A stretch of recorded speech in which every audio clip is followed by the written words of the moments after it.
Hello, my name is Madeline Moffett, and I am a junior at the University of Iowa studying human physiology on a pre-medicine track. And I am also a Latham Fellow from 2019 to 2020. And this presentation is sort of a wrap up on my individual project that was over America's opioid crisis, going into pills, fentanyl, and public health epidemic.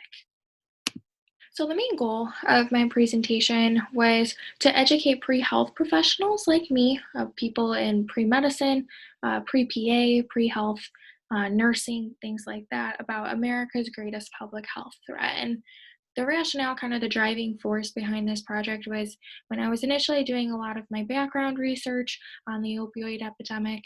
One piece of data really stuck out to me, and that was in 2018 alone, almost 75,000 Americans died due to opioid related overdoses. Most of those deaths were driven by fentanyl.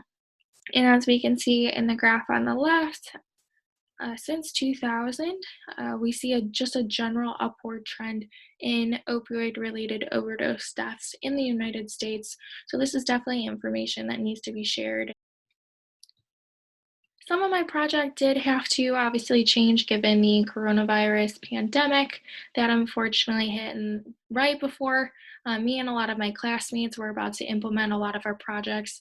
We'd been working on them for pretty much about 6 months since the fall semester, so it was a bit challenging trying to change things over. But I do just first want to talk about sort of where my project started and what I was initially planning on, some of the things I developed before I get to exactly what my project entailed. And so originally, I knew I wanted to create a really cohesive, comprehensive presentation over overdoses in America and how we can prevent them, things of that nature. But it really kind of started to form when I created my first real partnership with the Iowa Harm Reduction Coalition, which is an organization that works primarily in Eastern Iowa and does advocacy in Des Moines, our state's capital, regarding harm reduction, and how we can work within our community to lower the use of opioids and also limit the amount of opioid overdose deaths through naloxone distribution, which is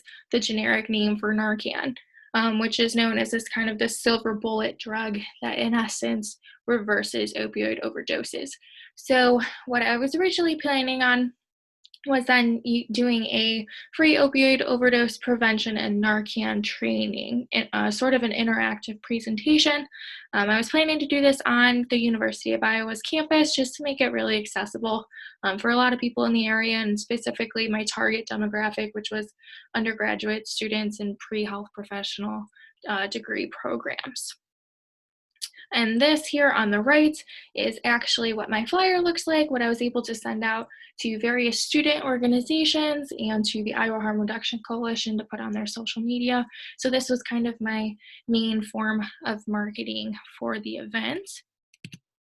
But like I mentioned, things sort of had to change due to the pandemic situation. So the majority of my project didn't really change much as far as content, but more so the platform. So I decided to transition to an online Facebook Live presentation, which I was able to utilize and deliver the same presentation material for the most part. I was actually able to utilize a lot of the information I wanted to, so that was great. And I also had an expanded audience. It wasn't strictly just the pre-health students that I was initially expecting. So it actually was an unexpected pro, if you will, to use Facebook as a platform. As well, I was able to generate some more concrete artifacts. I was able to get a video and also an audio file out of it too, to kind of use that to also disseminate the information I presented on that day as well. So next, I do just want to show a couple of the presentation slides, some of the highlights, some of the key topics that we talked about, which I thought were really important and really kind of captured the essence of my project. These are just some of the big topics that I did discuss during the presentation.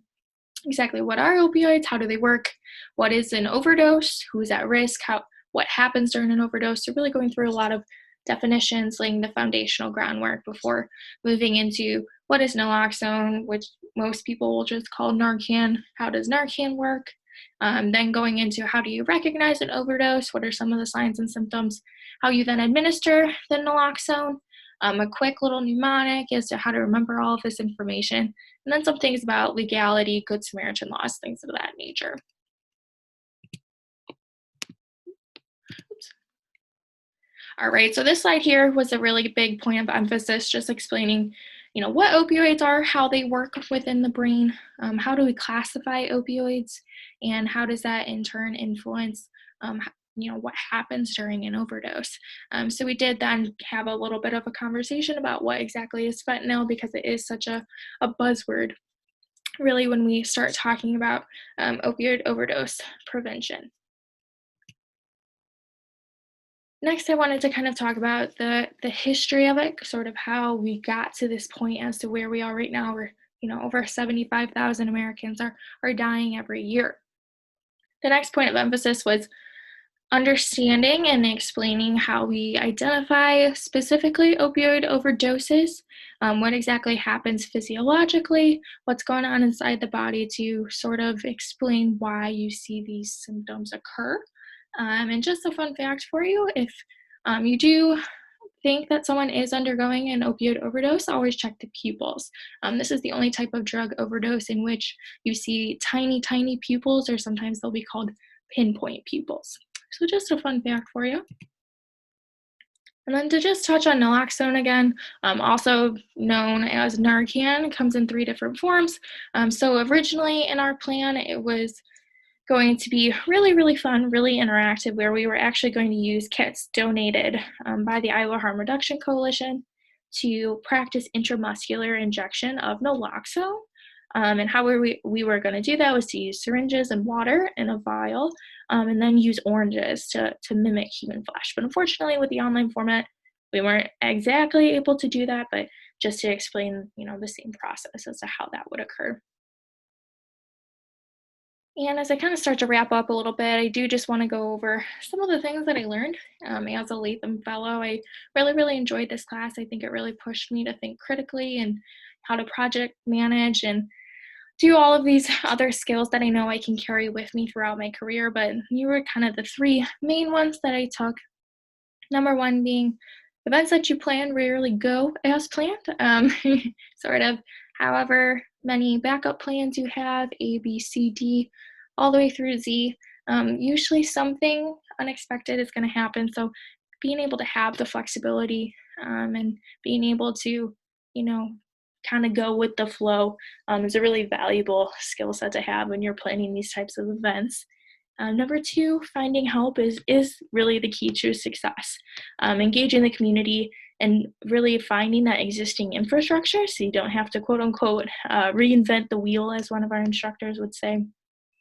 And really finding that people, if you approach them and say that, I'm just looking for some help, do you have any guidance for me?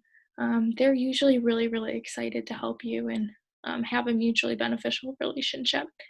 And the final lesson I learned is that science really is for everyone. It's not particularly for scientists or people who want to be scientists, go into science fields, but it is really, really important to understand who your audience is and how you can cater that information to that specific audience. And real quick, before I wrap up, I do just want to go through some acknowledgments. And really, to start off with, I want to thank the Latham Science Engagement Initiative for all the amazing opportunities I've been afforded. This is a program unlike anything I've been a part of, and it's been a really fantastic learning opportunity for me to kind of put science communication into action. So first and foremost, just a thank you to our donors, Drs. Robert and Sue Latham, for this opportunity. And then my instructors, Lori Adams, Brenda Shetty, and our teaching assistant, Michael Westfall, for really helping not just me, but all of us in the program, especially when the pandemic hit and it seems like everything was kind of up in the air. They really were instrumental in helping us sort through our projects and making sure we could still achieve everything we wanted to. Next, the Iowa Harm Reduction Coalition, like I mentioned before, They were an amazing partner right from the beginning. They were so generous in donating kits and donating information and just really wanting to make sure that this was going to be a successful event. So, thank you to them. And also, the University of Iowa student organizations, like I mentioned before, Medicus, Pre Physician Assistant Club, Pre Physical Therapy and Occupational Therapy, the Undergraduate Public Health Club, MAPS, IC Red, the School of Nursing. Everybody who I got into contact with was so receptive and willing to pass along information for me. So I was very, very grateful for their support as well. All right, and that is it for me. So thanks for listening.